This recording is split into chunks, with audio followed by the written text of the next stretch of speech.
Police say it happened inside this coffee bean. The woman was screaming into her phone, yelling profanities. She grabbed the victim's hair, spun her around, and then threatened to shoot her with a machine gun. The city of Los Angeles will pay $31 million a year over the next 30 years to fix broken sidewalks. But it's not nearly enough. So who will pick up the tab? The homeowners. It was a brazen theft. The thieves stole the package from the front porch in broad daylight. But what they didn't see were the surveillance cameras. The entire thing was caught on tape. 2 major traffic projects were just announced on 5th and Arizona. While the city is scrambling to come up with solutions, drivers here are forced to add an extra 2 hours to their commute. Oh yeah, it's going to say... Susan Klamusko knew being a mom to 2 boys would be an adventure, but one son always kept her on her toes. I knew from the beginning that this one was a risk taker. He was a risk taker, very bright, bored easily distracted, impulsive. He was the class clown. He was fun. I mean, you either loved him or you hated him. A lot of his teachers, he drove crazy. Austin's impulsive nature led him to experiment like most teens. First with drinking, then with much worse. I ended up with a heroin addict. And you say, how does that happen? It's because of the prescription drugs. She never realized the pills that led him down that path would come from a professional. We put him in some outpatient rehab, and that's when I found out that he was getting his medication from a doctor. Susan tried everything, from treatment to tough love. When he was finally getting better, she took a vacation. I love you, Mom. Have a good trip.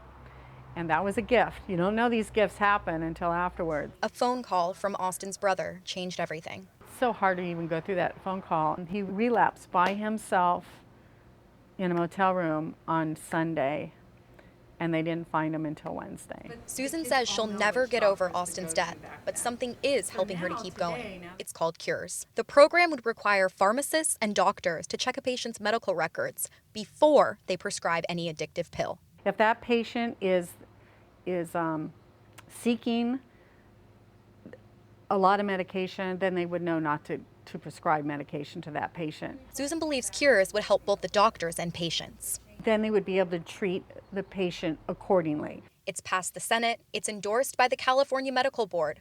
Moms like Susan won't stop fighting until it's used by every doctor in the state. I don't want another family, another mother to go through what I went through.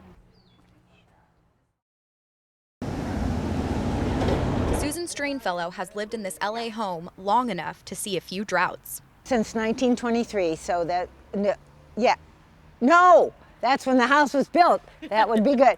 1983. But she's never seen a drought like this one.